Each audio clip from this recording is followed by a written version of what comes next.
Hi everyone, my name is Annie. I work with Twin Cities Medical Society where I educate physicians and nurses, other healthcare professionals all about e-cigarettes and vaping, and then work with them to reduce the harm that vaping and other tobacco use has here in Minnesota. And we've gotten a lot of requests lately from parents and schools who want to know what they can do about vaping with their kids and in their communities. And so we decided to create a little video here for you to get up to speed on vaping and know what you can do with your kid and in your community. So the first thing that we're going to start with is just to make sure everyone's on the same page. What is an e-cigarette and how does it work? So e-cigarettes are an electronic device that delivers nicotine. Nicotine is the same drug that's found in cigarettes. And instead of burning tobacco like you did with cigarettes, now you heat it up electronically. So even though all e-cigs look very different, there's lots and lots of different types, they all work the same basically. So you can see I've got an e-cigarette here. In this part, there's a battery.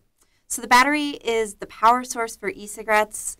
And when you turn on the e-cigarette, either by holding down a button or inhaling, the battery turns on, it heats up a little metal rod.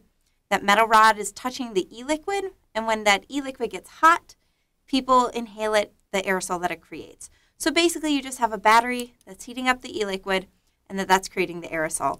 And so even though they look really different, they all work the same way. But we know that e-cigarettes have changed a lot since they first came on the market in 2007. So when e-cigarettes first came on the market, they looked a lot like this. So this is what we call the cig-alike. It's really simple. It's got this little plastic cap. Once you buy it, you take off that top, and then I can inhale this right now and be vaping already. So everything you need is in here. They're disposable. When they're done, you throw them away. And these were the first e-cigarettes on the scene, but they didn't do a very good job at delivering nicotine. And so people, especially adult smokers who maybe wanted to try switching to them, didn't like them very much because they didn't get good nicotine. And so after that, what you saw come on the scene were these. They're called, this is kind of called a vape pen a lot of times. It's called a mod. It's kind of big and heavy. There's even bigger ones out there. And these vape pens and mods are refillable. And so unlike the other one that had, you chose a flavor and that was it, these you can refill. So you take your e-liquid that you have, you pour it into a chamber here so you can take off the top. No, it's not going to work for me today. Maybe it will. So you take off the top, it unscrews, you'd pour in this liquid nicotine, and then you'd screw it back on. And so with these, you could choose your own flavor, you could choose your own nicotine strength, and they also got hotter. And so when it gets hotter, it gives you kind of a better flavor, it gives you a little bit better of nicotine rush, and so people like these a lot. But they're kind of fiddly, as you can see as I put the top back on. And so after a few years of these being kind of the it thing on the scene, it changed over to new types of devices. And the most popular one now is Juul, which I bet you've heard of. So this is a Juul e-cigarette. They're nice and tiny and sleek. They are really easy to use in contrast to these other fiddly ones. So with a Juul, it recharges. There's the battery in here, so it sits on a little dock on your computer. This is the nicotine. It comes in a pod, so you no longer have to refill it yourself. Just this little nicotine pod that you click in, and then you vape it. When this is all done, you just throw it away, and you put it in a new pod. So really easy to use. I kind of think of them like K-cups because they're just disposable. You change them in and out. And then we've seen e-cigarettes come in all sorts of new shapes and sizes too, so it can be really hard for parents to actually know what they're seeing in their kid's backpack. Is it a school supply or is it a vape? So this is one example. It's called a mini-me. It's super tiny and little, kind of a cute color. And then this is called a Soar and Drop. These are super popular now. This is another refillable one. So the top here, maybe, yep, the top here comes off. You fill it up, and then you click it back in. You can't tell at home. I think this one feels like a skipping stone from Lake Superior. Feels really nice, and I could definitely see why, you know, kids would like having this in their hand because it definitely feels nice. They're well designed now, which is a big change from before. And so then e-liquids come in lots of different flavors too. This is a liquid nicotine that you either refill it with or that already comes in these, the other ones like the Juul that has the pods or like the disposable one. So e-liquids come in lots of different flavors. This is Bake Sale Wedding Cake. This is Tropical Apple Paradise. It kind of looks like pears on here, but it smells really tropical and fruity. And then I've got another one. This is kind of more the upscale brand. You can see they come in lots of flavors, lots of shapes. and they also come in different nicotine strengths. The thing that's good to know about these is that they come in lots of flavors, which A, is super appealing to youth. We know that young people like to vape flavors. They don't want to vape something that just tastes like tobacco. The other thing is that if you think about it, to create these flavors, they're having to add more chemicals, different chemicals that creates the flavor when people inhale it. And with each of these flavors, you're introducing something new that's being heated up and that's being inhaled. And so that makes it really hard, to know what's in them. Also makes it hard to research them because there's lots of different chemicals that may be harming your health that come in these. So what do we know about young people and vaping here in Minnesota? Vaping has more than doubled from 2014 to now among high schoolers, so it's incredibly popular. 20% of young people now who are in high school tell us that they're vaping. That is huge. Only about 10% of young people smoke now. So vaping is by far the most popular way that young people get tobacco. And what we're seeing is that it's just growing and growing. Sometimes young people will tell us, oh, no, it's not 20%, it's everyone. That we hear that this is incredibly popular and just taking off more and more. And the other thing that we know is that a lot of young people aren't just vaping. So we hear from lots of kids, I just vape, I would never smoke. Like, smoking's gross, it's bad for you, I wouldn't do it. And then you go back and sometimes what you find is those same kids who say they'd only ever vape are actually smoking, using cigars and hookah, cigarettes as well. And so we see that 60% of kids who vape are also using some sort of conventional tobacco product like a cigarette or cigar. And so we see a lot of overlap there. And the bottom line is what we're seeing with vaping is a lot of young people who we think probably otherwise would never have actually started using tobacco, who start vaping and then move along the chain to cigarette smoking and other things. And so we see a lot of new tobacco users that are coming from vaping, which is really concerning. I'm sure lots of you remember times when they were smoking in restaurants. You remember, years ago when it seemed everyone smoked, you're always being exposed to secondhand smoke, or maybe you struggled to quit yourself. And we've made a lot of good progress. We've worked really hard. And what's concerning is that vaping is introducing all of these kids into tobacco and nicotine addiction, and is really threatening to undermine the progress we've made over many, many years. So let's talk a little bit more about nicotine addiction, and the health risk that comes with vaping. So nicotine is an addictive drug, just like other addictive drugs out there. What happens when you smoke is when you smoke, that tobacco leaf has nicotine in it that's released. That nicotine gets into your lungs when you breathe it in, and then your heart pumps it really quickly out into your bloodstream and up into your brain. And within 10 seconds of smoking a cigarette, you get a big rush to the brain from the nicotine. Nicotine releases dopamine, and dopamine feels good. So for some people, it can make them feel excited. Other people, sometimes it makes them feel calm. But it is a positive feeling that you get from nicotine. The problem is that once your brain gets used to having nicotine in there for that positive feeling, it has a hard time replicating without it. And so what you'll see is people who will smoke a cigarette or they'll vape and they'll get that nicotine, it'll feel great. And then you'll see them start to feel bad. They'll go through these little cycles of withdrawal because their brain needs that nicotine to be happy and to have those positive feelings. And so nicotine is incredibly addicting, and you can get addicted very quickly. Not only is nicotine really addictive, especially among young people, it can also hurt brain development.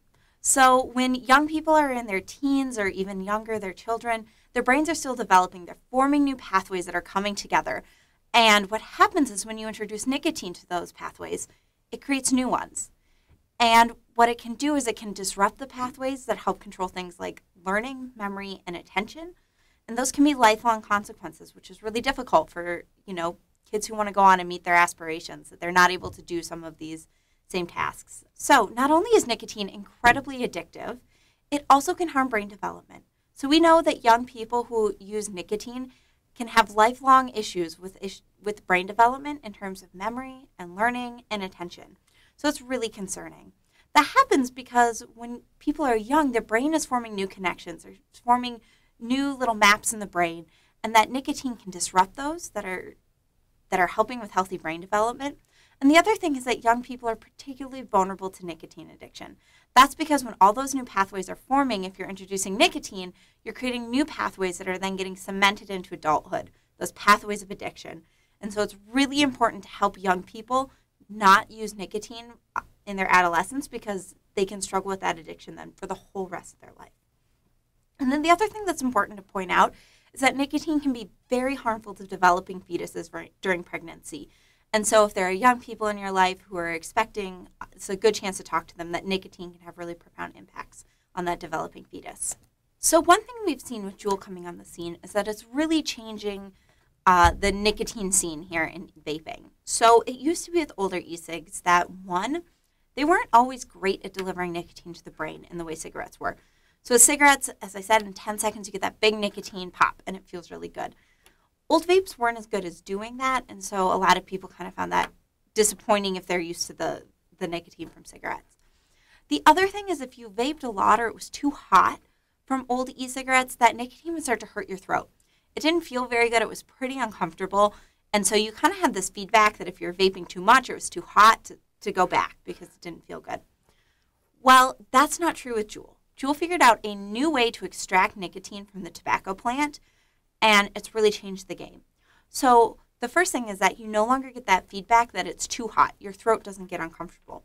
So you can vape a lot of nicotine without ever feeling any discomfort. The other thing is it's really good at delivering nicotine to the brain. It's very quick and efficient, a lot like cigarettes were.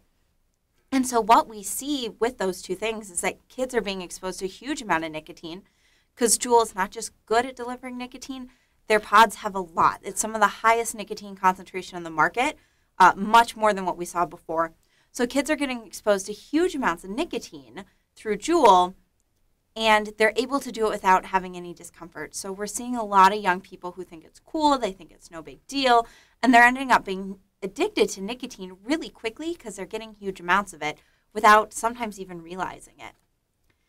And why this matters is because, one, we don't want kids vaping, but also what we see is that the more nicotine a kid is vaping at one point, if you go and check in with them a year later, the kids who are vaping high nicotine are more likely to be vaping still and at high intensity and more likely to be smoking conventional cigarettes. And so we're really concerned that with this nicotine addiction that kids are getting quickly trapped into, we're seeing it harder for them to quit, maybe if they thought it was experimentation, and they're going on to use cigarettes, which of course we all know the very harmful effects of. And so now let's chat a bit about the health effects of vaping. One thing I'll say is that I'm going to tell you what I know today at the beginning of 2019, and that is probably going to change a lot by the time you watch this in 2020. So we're learning a lot of new things about vaping every day. There are a few reasons that it's hard to know everything. The first is that there's so much variation. So as I mentioned, this liquid has different chemicals in it than this does when it comes to flavoring. And the Juul is heating up a different kind of nicotine than some of these older ones, and maybe in different ways. These metal rods I talked to you about are different. And so it's really hard to know because there's so much variation between e-cigarettes. The other thing I want to point out is that it can take a long time for health effects to show up. So if you think of someone you know who smokes, maybe they start in their teens, maybe their 20s and 30s, they feel low shortness of breath, a few health effects, but a lot of times it isn't until someone's in their 50s, 60s, 70s that you see things like lung cancer and strokes and heart attacks that we all now know are associated with smoking. So what's hard is that with vapes, we don't have 30 years of data like we did with cigarettes. But we do know a lot, and a lot of it is very concerning. So there are a few things that we know well. So one thing we see is that the vapor from e-cigarettes shuts down the lungs' natural immune systems. And so the lungs are less able to fight off some of those things that normally naturally healthy lungs could fight off. And so we see increases in things like pneumonia and bronchitis. We see those respiratory illnesses. People who vape get those more often. We also know that vaping makes asthma symptoms worse for adolescents. So adolescents with asthma can have more and worse symptoms if they're vaping. E-cig vapor also contains a lot of the same cancer-causing chemicals that we found in cigarettes. So like formaldehyde, like volatile organic compounds, like benzene you might have heard of, a lot of those same chemicals that cause cancer, that we know cause cancer in cigarettes, are also in e-cigs. We also see early evidence that e-cigarette hurts heart health and vascular health, so the way your blood moves around your body. So what we see is that it changes your blood enzymes in the same way, again, that cigarettes do. We see those same changes with vaping, and that is associated with a lot of long-term issues in terms of heart health and vascular health. And then finally, e-cigarette vapor contains nicotine. It also contains a lot of heavy metals, including lead, and that those can be really harmful to brain development, especially in young people. And so we want to make sure that we're avoiding that. These are just a couple of the things that we know about vaping and health. As I said, it's going to change. We're going to learn a lot more. But what I can tell you today is that it's not safe. There's a misconception out there that people say because they think vaping is healthier than cigarettes, that it must be safe. And the truth is it's not. We see a lot of early indications that there could be some pretty severe negative health consequences down the road. It's really important that young people know those. So now that you know a little bit about vaping, how can you talk to the young person in your life about it? One thing you can do is go online to the Surgeon General's website on e-cigarettes and download their parent conversation guide.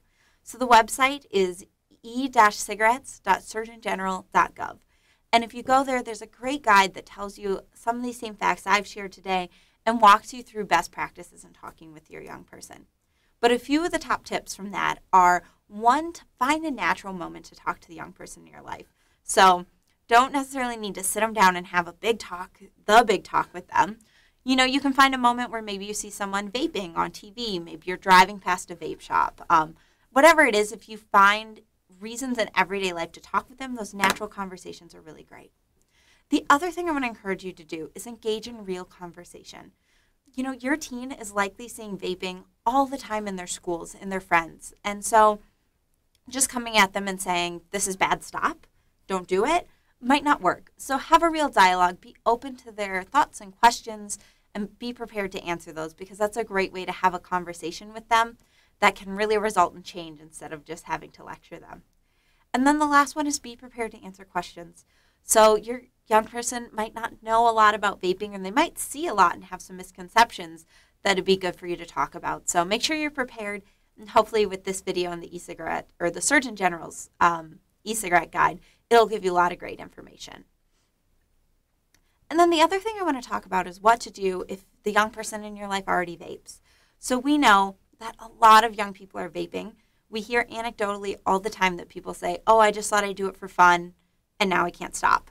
So we know that young people are addicted, and we want to be able to help them to make sure that they can live a life free of nicotine addiction. And so the first thing I want to emphasize is that nicotine addiction is a medical condition. And so for young people who've maybe been vaping for a while, their brain is already wired for addiction. So if you just tell them to stop, throw away the Juul, and say, okay, now you're done, that might not work. You know, if you imagine an adult smoker in your life, you throw away their cigarettes, they're going to get a new one. And so thinking about this in terms of a medical addiction is really helpful, so we can be really supportive in helping them quit. So one thing to note is that when people stop using nicotine, they go through nicotine withdrawal, and it feels really uncomfortable. So some of the signs of nicotine withdrawal is people who get irritable. They can feel depressed or antsy and anxious. Sometimes they have a hard time sleeping. People can get headaches. And the good news is that these are usually the worst for the first week. And after a week, a lot of times they get much better. They aren't permanent. But it does make it hard for a young person to quit. And so wanting to know that, to look for signs of that, perhaps to see if your kid is vaping, or if you're helping someone to quit vaping, knowing that that's expected and helping them have a plan to work through that those uncomfortable feelings. There are a couple things that we know are very helpful in helping people quit smoking. And those things are nicotine replacement therapy, counseling, and for young people, a lot of time, mobile apps and technology. So we'll start by talking about nicotine replacement therapy. Nicotine replacement therapy is things that you've probably heard of, like the patch or gum. They're ways to get nicotine without all the other toxins that come along with cigarettes and e-cigarettes that you can control and slowly taper down with time. Now, nicotine replacement therapy is not appropriate for every young person, but for young people who are having a hard time quitting, it's a good idea to talk with their health professional and see if this may be a good option for them. So young people can't buy nicotine replacement therapy over the counter if you're under 18, but you can get a prescription from your doctor or other healthcare provider to do so. And what's nice is sometimes with that prescription, that'll actually give you a discount on the product through your insurance. And so it's a good, if you're working with a young person who's having a hard time quitting and not able to do it successfully the first few times, it's a great chance to talk with their healthcare provider and see if this may be something that could be helpful for them. Because quitting cold turkey is really hard, and so it's one resource in your tool belt. The other thing to think about is counseling. Counseling is so important. So in Minnesota, we have Quit Plan Services, which gives free support to all people across the state who are trying to quit smoking and vaping. And so they have free telephone counseling services.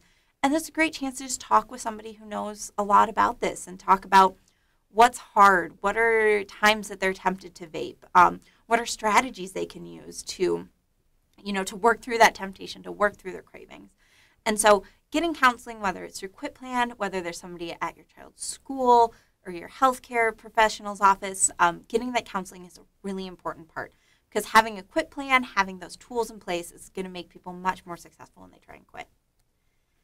And then finally, there's some really great resources for young people out there in terms of mobile apps and technology.